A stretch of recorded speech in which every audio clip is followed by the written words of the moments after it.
Just another typical Saturday night on 14th and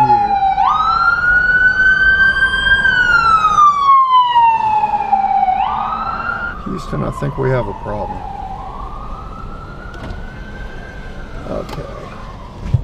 You gotta love this. Well, you don't have to love it, but I do.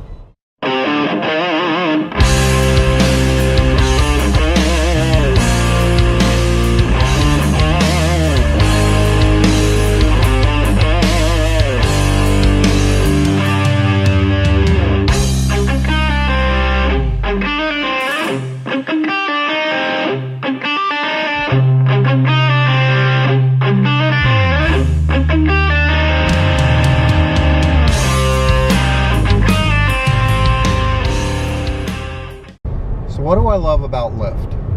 Well, this could be a 2-hour video if I really wanted it to be, but I'll just take just a short example of what I love about Lyft. Lyft has this thing called Line, where essentially it turns your car into a bus, pretty much. You can get 3, sometimes 4 passengers, and they're all different people, different stops going to the same direction. So let me go over one I had about, I don't know, a week or 2 ago. It was a line run in Georgetown. So I'm on M Street and the application pings. So, okay, I go to the first stop. Gorgeous girl gets in the back and,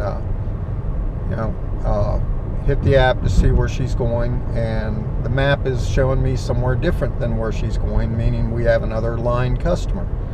Pull up there, another gorgeous girl jumps in the back.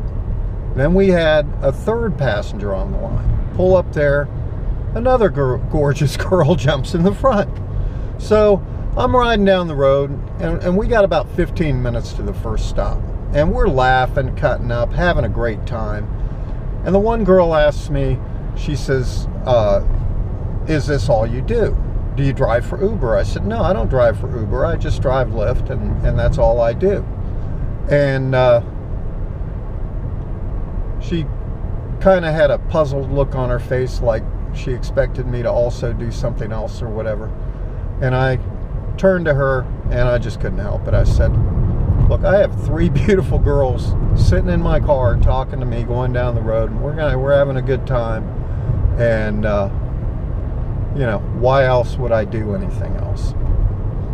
And that's just a typical story of a typical night driving Lyft. You get the most interesting people, and you have conversations with them, and sure, some of them get stuck in their phone and they're just introverts or whatever, and they don't want to talk. But then you get the ones that do want to talk, and you hear the most interesting stories from all of the people. I mean, you never know who you're going to get.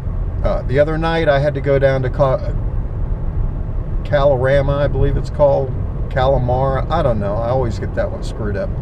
But anyway, I had to pick up the neighbor of Obama's newly rented house, and I couldn't even go down the street. The guy had to walk to the end of the block because they had the Secret Service blocking off both ends of the road, because former President Obama got a house there so his daughter could finish school here in DC after his presidency. And then picked him up, drove right past Ivanka Trump's house, and then out to the city where he was going to. So that was a neat situation. Another time I went to NBC 4, which is up on, I want to say, I don't know, Massachusetts or somewhere. I forget exactly where it is. But anyway, NBC 4. I go and pick up this lady and this guy that looks kind of like a young Arnold Schwarzenegger. And, the accent and everything. And they're riding to the destination, and they're talking amongst themselves in the back. And we finally got into the conversation ourselves, when their conversation came to a pause. And turns out The lady works at Vogue. She's a reporter for Vogue magazine, and he's the photographer. And we put his tripod in the trunk, and and he's wearing the $5,000 camera around his neck. And they were talking about photos they were taking. And she asked me the same question, do you do anything else? And I said, no, I don't. Right now, I'm driving through DC, and I have a reporter from Vogue magazine and a photographer from Vogue magazine sitting in my car talking to me. So, I mean, what else is there? The money's good. Yeah, I mean, I initially did it for the money, but more than anything else, the conversations I have and all that. And that's just where it's at for me. And it's not about the money and all that. It's just something I enjoy doing, and it's just I get paid to socialize, and that's the way Lyft works. So anyway, I hope you enjoyed this video. I'll bring you more stories, more I've got a ton of crazy stories. So I think I'm going to probably start doing more videos. I just went and bought a brand new computer today that's that can handle all the time-lapse video that I'm doing and all that. So hopefully I'll get back on the train and give you more stuff. Anyway, thanks for watching. Please leave a comment and thumbs up if you like the video, and subscribe. And I'll see you in the next one.